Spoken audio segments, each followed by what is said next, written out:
By 1810, the Isle of Man had gained a poor reputation as the haunt of debtors getting away from their UK creditors. This was remedied by a UK Act in 1814, and many long-term residents left the island, leaving a significant hole in the local economy. The Duke of Atholl saw the summer visitor as a replacement, for which purpose he built the Strathathan Crescent for letting during the summer season. This, together with the introduction of steamships between Liverpool and Douglas, saw the start of the tourist industry, which grew steadily until the beginning of the First World War. In 1913, there were 663,000 arrivals, mainly in the 12-week period from June to September. Apart from the war years, tourism was the main contributor to the Manx economy, and considerable work was put into attracting visitors by organisations such as the June Effort Committee, the Early Isle of Man Tourist Board, the shipping lines, hotels, and numerous other outfits.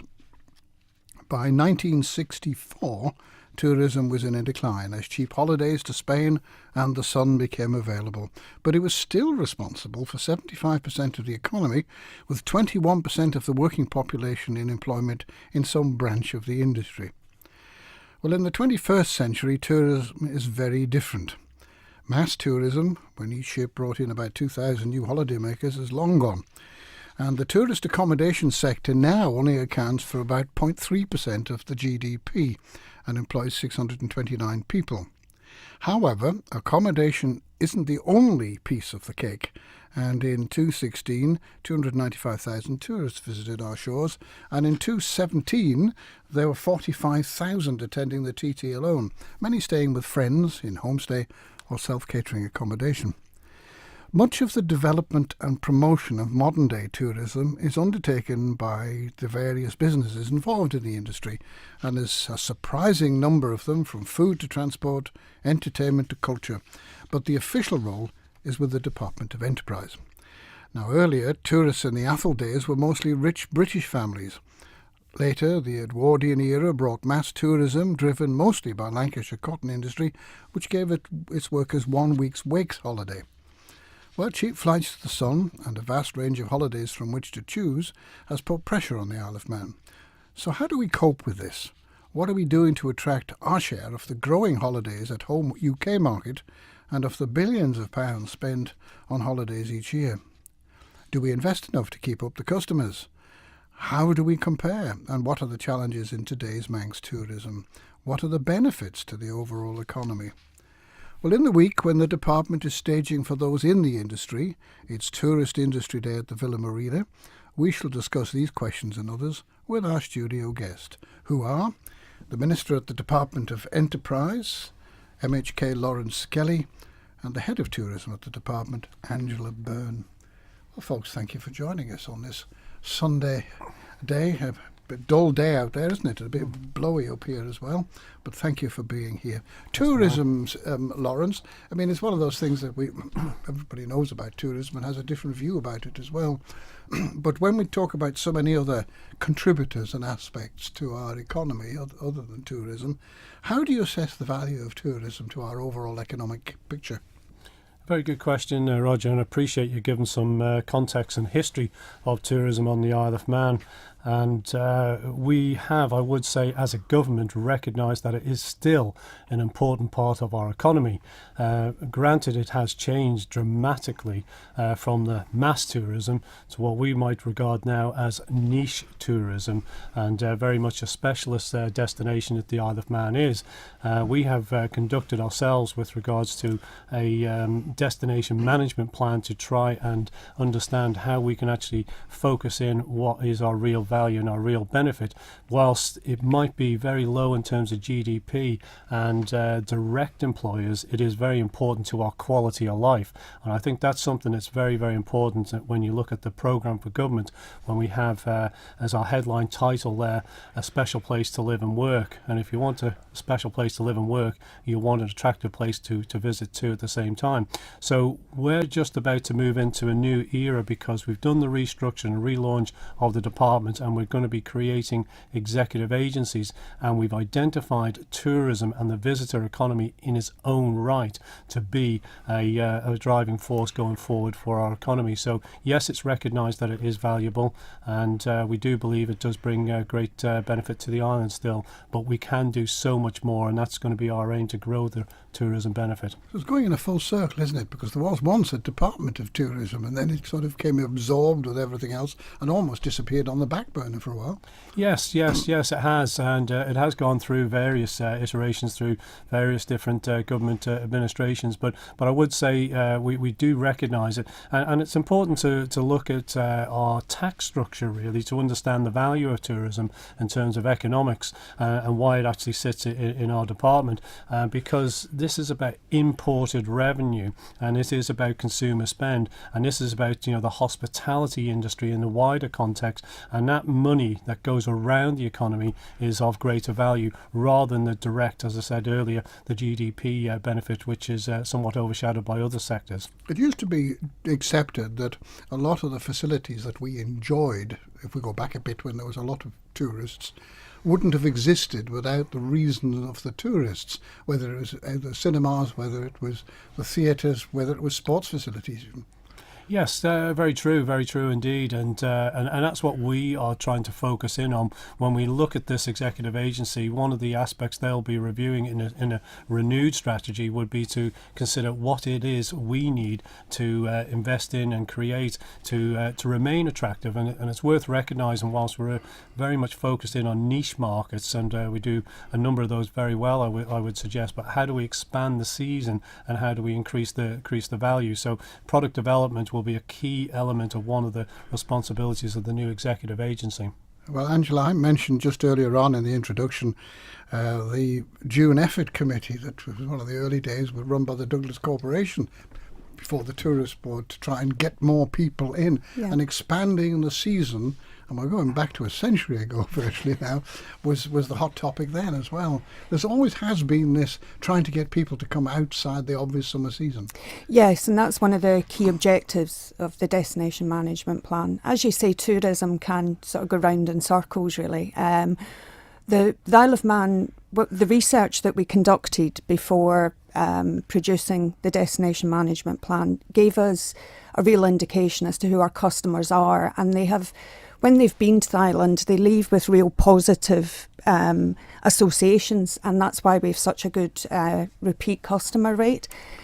But we have to constantly reinvent the Isle of Man and what there is to see and do, and as the Minister says, product development is key to that within the Destination Management Plan, but also with the Visit Isle of Man Executive Agency. So the purpose of tourism is economic contribution. Yes. But economic contribution is not unrelated to consumer spending, but it's not. I'll say that again. Economic contribution is not unrelated to consumer spending, but it's not quite the same thing, is it? No, I mean, yeah, there's always the value to the local economy, but it also has intangible benefits to residents, and as the Minister says, the quality of life. And without the likes of the restaurants, the bars, the activity providers, the attractions, that sort of thing, we wouldn't have the quality of life that we have. And for the department's aim is obviously to boost the amount of economically active people to come and live on the island. Well, they'll come here first as a visitor, so we have to make sure that we have all the sort of activities and businesses and opportunities that the visitors would like to have. Now, you talk about visitors coming back, enjoying the experience and coming back again. Well, there was a time, of course, when the visitors used to book the next year's holiday as they left on 1 year. But surely that doesn't happen anymore. People like to go to lots of different places. You're having to look for a lot of new business all the time, aren't you? Yeah, that's the primary focus with the Destination Management Plan. We have to look at new markets and new visitors. You can't rely on the repeat visitors. Even with the TT, if we take that as the biggest event that we have, the amount of new visitors that are coming to the TT is growing year on year. So even big events and known events like the TT and Festival of Motorcycling, they have to reinvent themselves as well to target new visitors.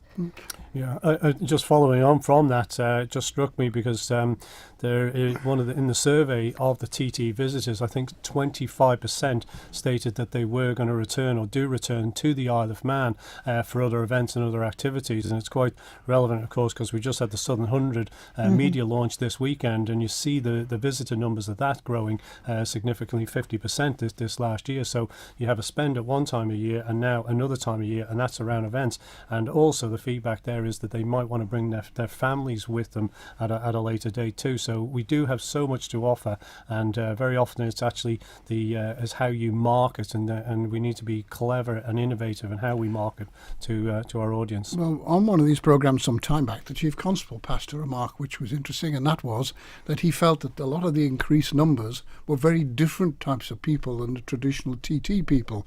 There were people who weren't necessarily coming for a great following of the motorcycle, they were coming for all the other things that were around it. Absolutely, and that's why you've seen the expansion. You know, we always had the hardcore TT fan, but now you're seeing the sports fan, the festival fan, and you can see various events that are actually popping up.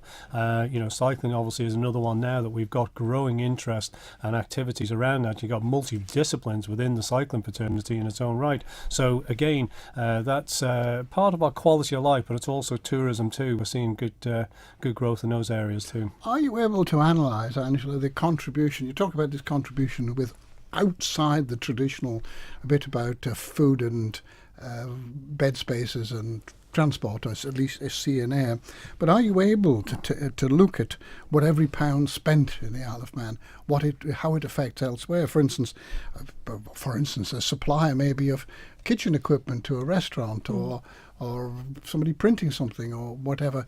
Do you have any figures to show its knock-on benefits? That would be, we would call that the multiplier effect. And we have looked at it in the past, and it is one of the strategic objectives within the DMP to do that within the lifetime of the DMP. So there is some work going on at the moment as to how we can collate that data.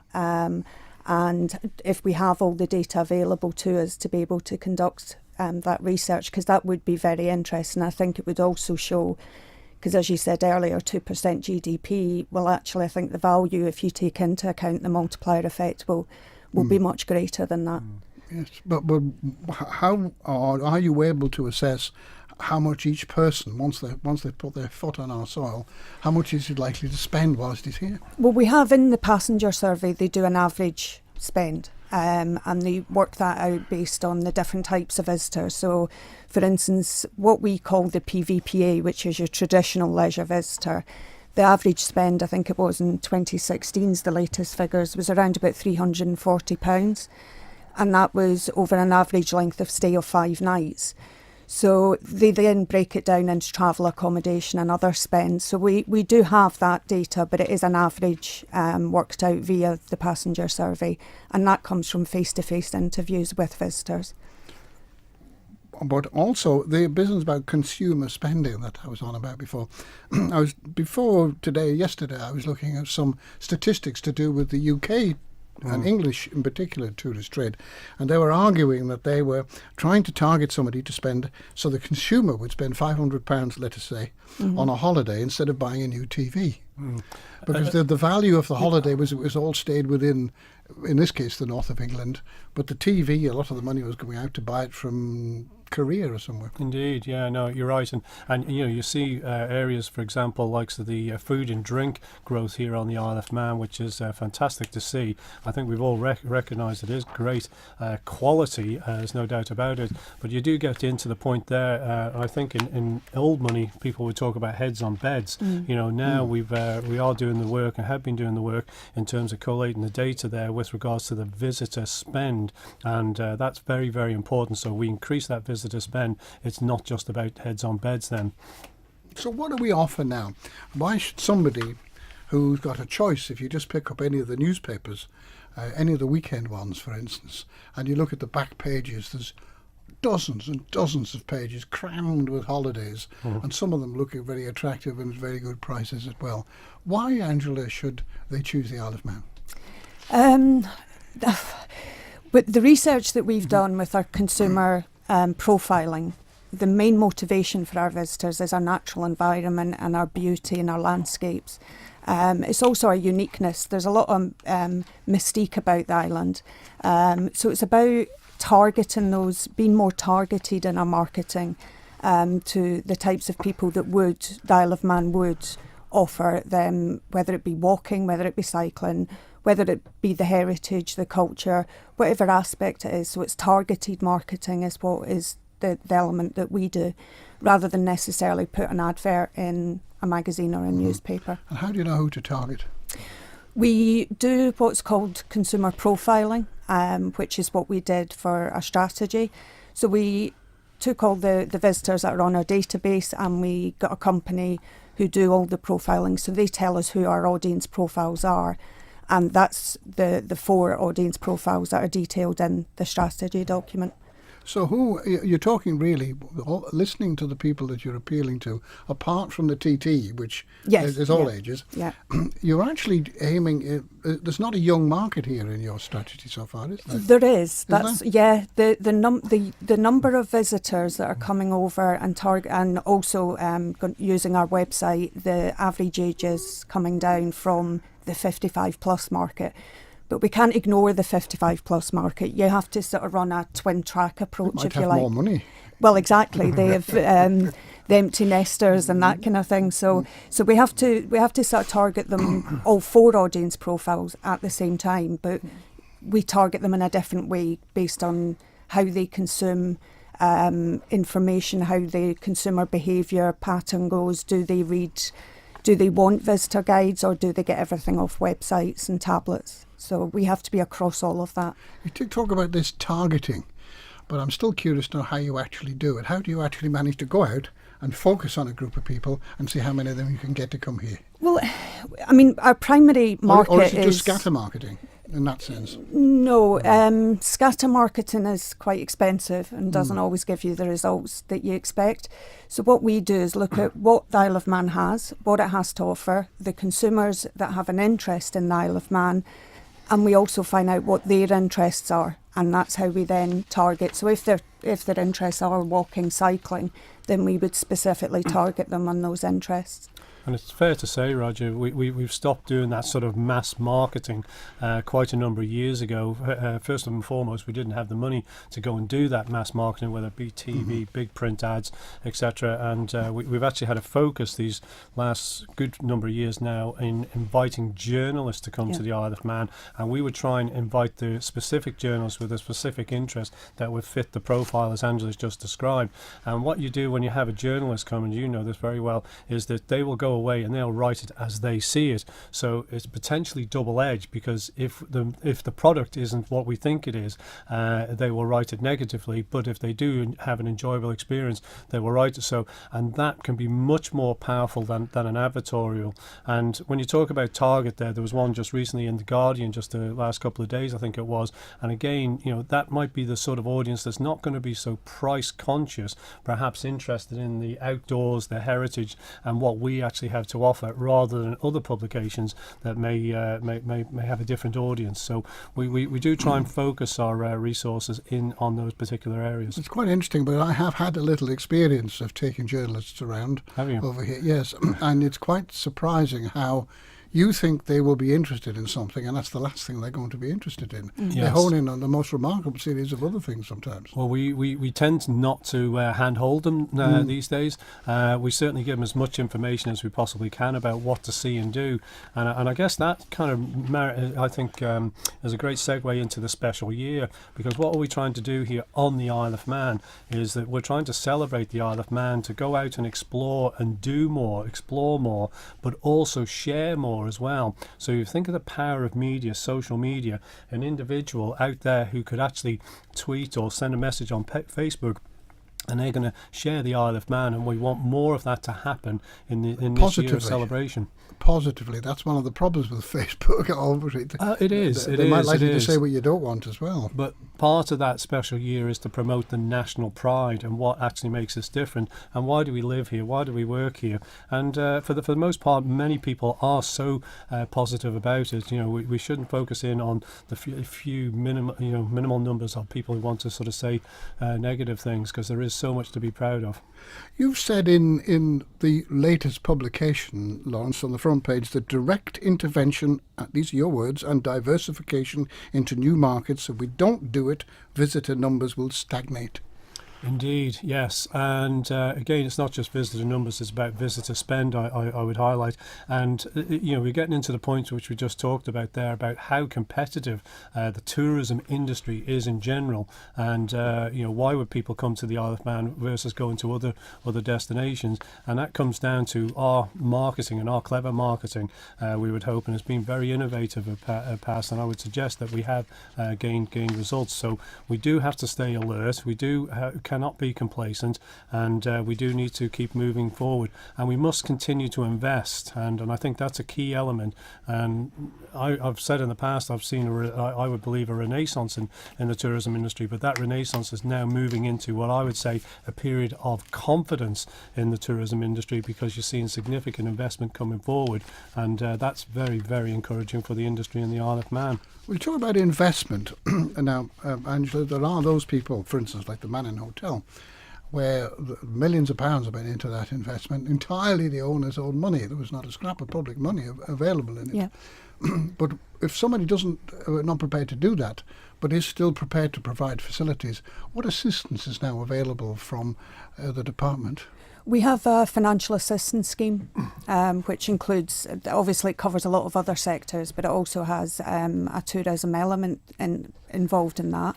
It also covers people who are wanting to start up a new business. There's grants and support available. From a hotel perspective, there is financial assistance there, but it's up to the individual whether they want to apply for financial assistance. For instance, I don't know who or what or how it's going to be financed, but we've just heard of the plans anyway for a new hotel complex and cinemas and things on the car park down there on the bottom of the pier here. Yeah. Now, if somebody is going along with that, there was a time when there were grants up to 40% on these sort of things. Are they still available? Yes, they are, yeah. So long as they have obviously all the information and data that needs to be submitted as part of the application, but it's available for anybody. So what sort of gearing do you normally look for, Laurence, when somebody's wants to either start off or develop? When you say gearing, you mean in terms of the ratio financing? of their money and your money and bank money? Well, I mean, the grants are up to that particular amount, but we have a very limited budget, I would highlight. And in many cases, you mentioned there one hotel which was self-funded and I believe is doing very well indeed with regards to the return of investment. And I think that's what we're seeing more of here, as you mentioned Lord Street there, and other developments. Mount Murray, of course, will come online. We've got plans in for Castletown. They want to do expand in Ramsey too, and these are all investments that are coming from within the Isle of Man, I think, which is important. These are local people want to invest in the industry, and it seems to be the most cases they're doing it self-funding, so they believe that it is viable to actually to make these investments, which is very, very encouraging. But we do offer support, but it is a finite level. But they're going to need, if they're going to increase all these bed spaces, there's a loss of bed spaces for years at the hotel end. Going to increase these bed spaces now, going to have that type of customer to fill them. Indeed, and I think this is where our collective role, again, I come back to the executive agency, whereas we as government are actually partnering with the private sector to develop this industry, whether it be product development, and there's three key components the executive agency will have responsibility for: promotion, which we talked about, product development also we talked about, and the other point there is policy input. So as we as government need to change any of our policy and our strategies, that will be fed in from the executive agency. So if we need to change anything, whether that be support mechanisms or otherwise, then we would make those changes. So I look forward to these new executive agencies being more effective mechanisms to actually grow this sector. Of course, if you look back to the Victorian days, A lot of what they built is gone, but a lot of what we enjoy today is still here in one way or another. And they used to pitch what they did and their investment to what they anticipated an actual demand. They did. They built it and they came, I guess, is what happened with the Victorians. And I think it's quite interesting. We talk about this circle, wasn't it, earlier? What the Victorians gave us is what we're now, shall we say, rediscovering. When you talk about the railways and you talk about the glens and the natural beauty is what people came here 100 plus years ago. Now people are coming back for that very same thing. Well, I've always understood, Angela, that marketing and selling were two different versions of the work. Yeah. Marketing, of course, is generally getting a product announced that people might want to buy, and selling is trying to get out there and make sure they bought it. So we've talked about marketing all along so far in this conversation. How are you going to make sure that it gets sold? This is where the internet comes in, and online travel agents and people's presence on digital media. That's where a majority of people are looking now to sell and to buy the likes of the hotel spaces. I mean, the interesting thing about the Premier Inn development, just having the Isle of Man on their website opens the Isle of Man up to a massive new market, and that can make a massive... That was showed with EasyJet when they first came into the island. Having the Isle of Man on there as an option opened the destination up to new visitors who may not have considered the Isle of Man before. Yes, but of course, being there still doesn't necessarily mean they want to come here. They have to have a reason to come, don't they? They do. They have to have a main motivation to come. So whether that's through events, whether that's through visiting friends and relatives, or whether that's through the fact that maybe they came here a few years ago with their own parents and they want to come back and experience the Isle of Man again. It could be because of our unique culture. So there does have to be a main motivation for people to come. We're seeing quite a few of the publications and the newspapers and magazines lately. Very delighted to see it, but for the first time, Isle of Man railway holidays. They're popping up all over the place at the moment in the different things. Now, that's the difference between marketing and selling, isn't it? Somebody has put that in their catalogue. Yes, we have there's a company called Great Rail Journeys who have increased the number of trips to the Isle of Man, and that's through people wanting to come over and to experience the unique Isle of Man railway network. And they come over as foot passengers on the ferry, and they get around the island by using the railways, obviously, but also the public transport and things like that. So yeah, that is a big element, and that's through working with the tour operators. It's through looking at off-island tour operators to help, obviously, bring in inbound tourism. Now, obviously, it's standing rank and file in the catalogue with a lot of other holidays, some Yes. of them of similar nature. How are we doing? We're doing very well. The numbers have grown over the years of the number of, as I say, allocations, so the number of actual weeks that they've been coming over. They will stay in certain hotels, but it's been growing hugely. They also have a budget arm to the Great Rail Journeys, and again that has been increasing year on year. So and they're not just on the railways, they are going out and using the restaurants, visiting the shops. So it's not just confined to that. They do spend money all over the island in a variety of different businesses. Well, the other thing that you were targeting, I saw from some of your earlier paperwork, were families and short breaks. Yes. Now, bringing families is fine, but there's two issues there, isn't there, Laurence?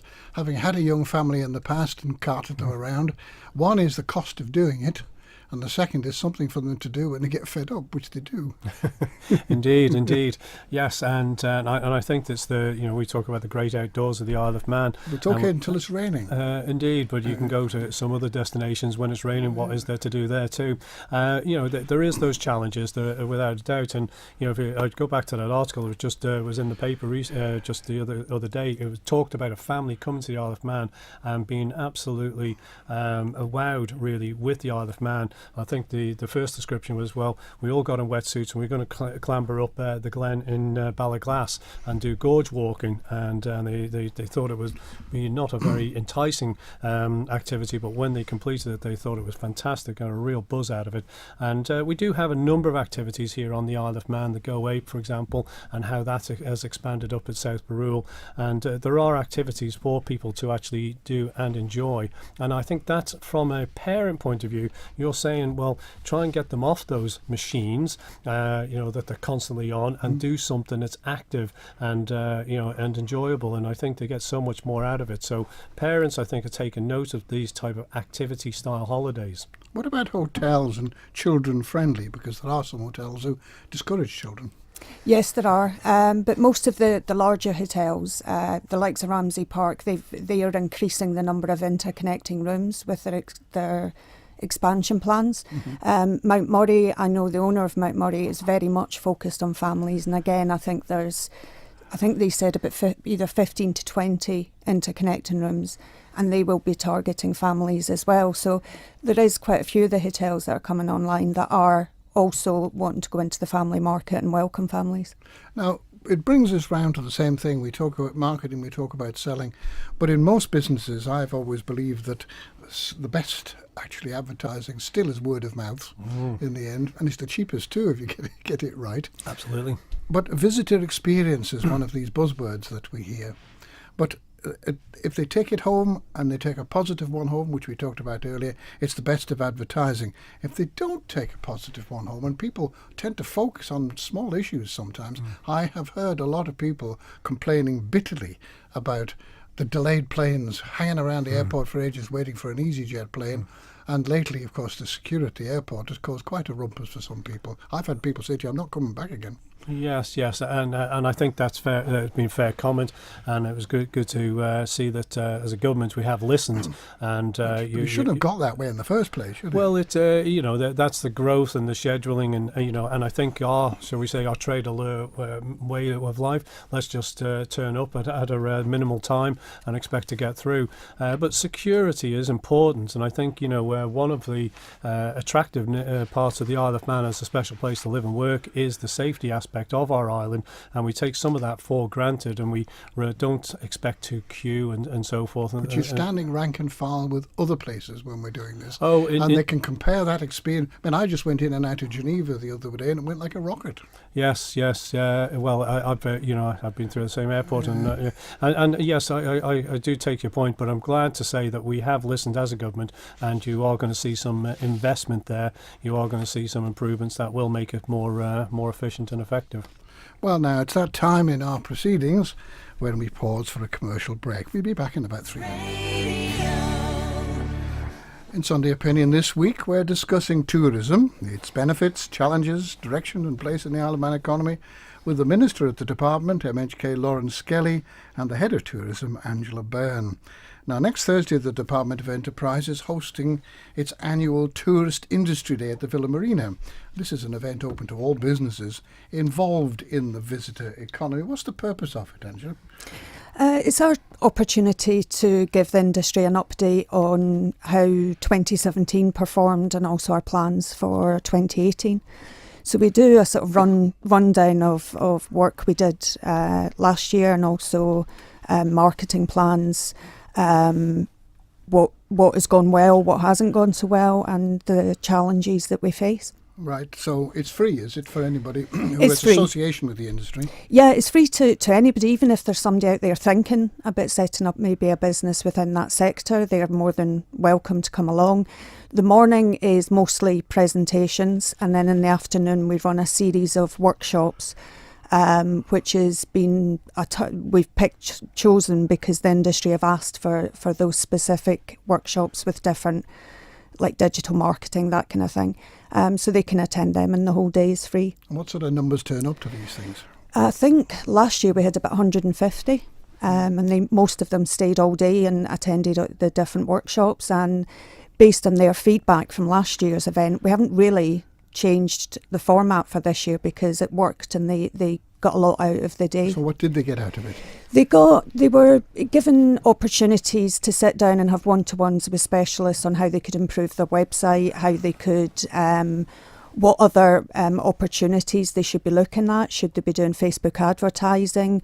What is Facebook advertising? How can they get their business on social media sites? So it's sitting down with people in small groups that are able to help them directly.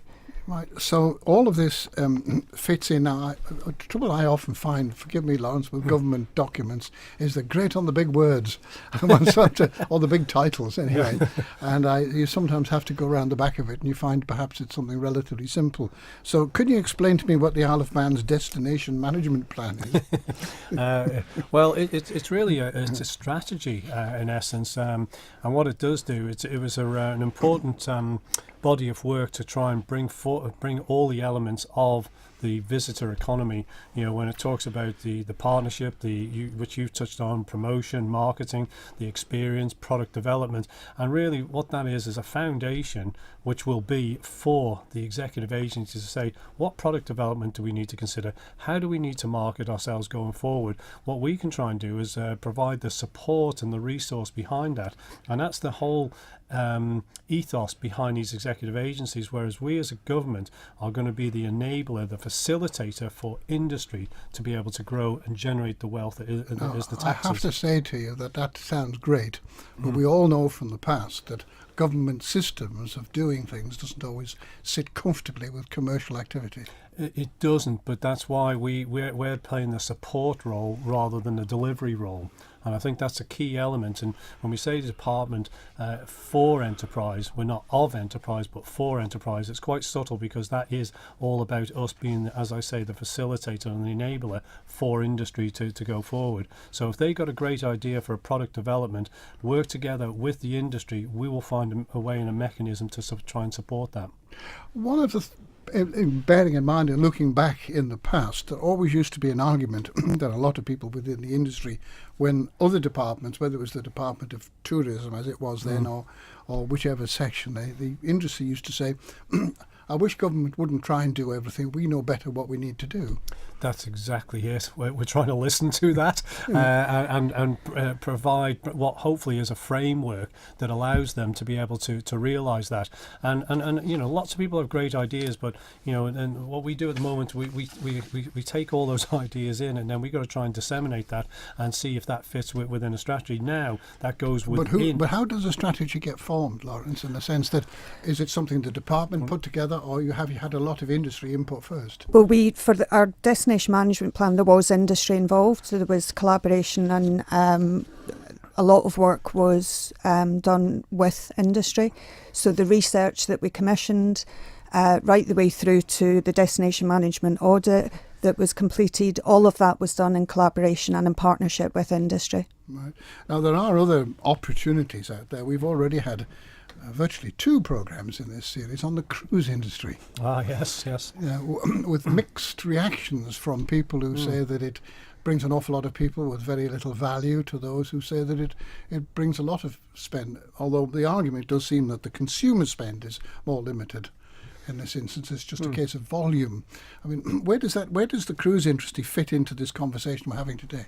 Well, I would suggest that they're part of the visitor economy, and which we talked about past the mass tourism of the. We all remember, many of us will remember day trippers who came to the Isle of Man and spent the money and left. And in many ways, that is probably what the cruise industry is, more refined as it is today. So we know that we're in an ideal location with regards to attracting cruise ships. And again, this goes back to the marketing aspect of it, and what type of cruise ships do we want to have here on the Isle of Man. And whilst their spend might be disputed in some quarters, we're trying to do data year on year to try and establish that, but a lot of that spend is actually supporting things like the railways and the heritage aspects of the Isle of Man, which is a direct benefit clearly to government but also the island as well. Because the markup value still stays with the cruise company very often, doesn't it? They do, but our return on per passenger takes take the railways or the heritage sites is usually higher than it would be for a walk-up individual too. So it is questionable, but I would suggest it does bring value.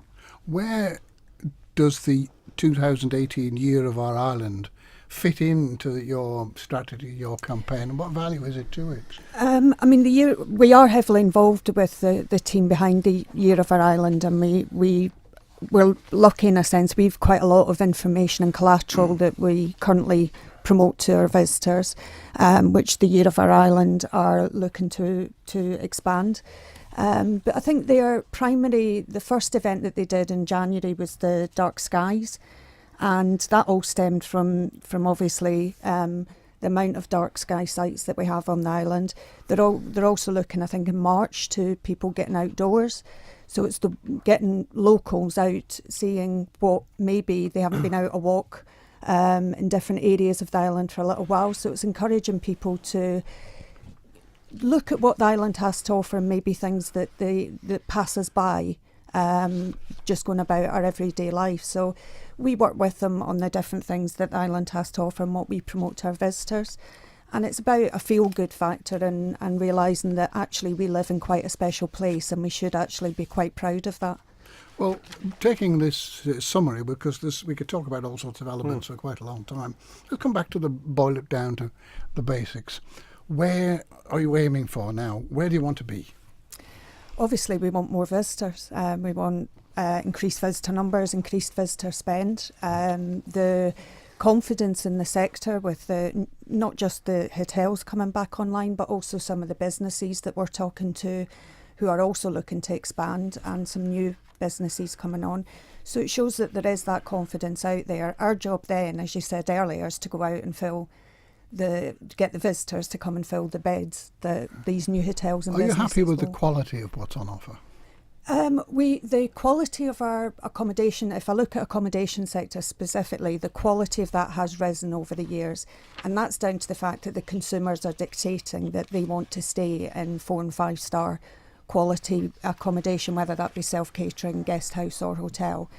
Every year, obviously, we lose bed spaces. That can be through retirement, it can be through people just moving on to do something different.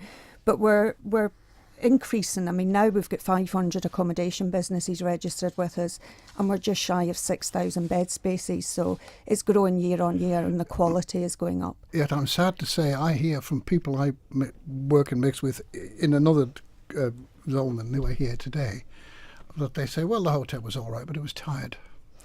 Yes, there is that, where we have to provide an environment for people not only to come and invest in Ireland, but also for the businesses to reinvest. And that's one of the areas that we're looking at to see how we can help those businesses to reinvest in the product that they're offering. But they want to reinvest, and secondly must have the money to do it. Yes. Have the profit margins been high enough in the industry to do this? I suppose it depends what you're targeting. I mean, there's some hotels that look at purely the coach market, and that could be argued that is, yes, it gives you good occupancy rates, but your average room rate wouldn't be as good if you looked at the traditional leisure visitor. So it depends on what route they want to go down and what market they feel comfortable in. So that can have a squeeze on their profits, and it becomes quite difficult then for them to reinvest. But you inspect all the hotels and grade them? We do. Right. We don't personally grade them. We have independent assessors who go around and assess them. Right.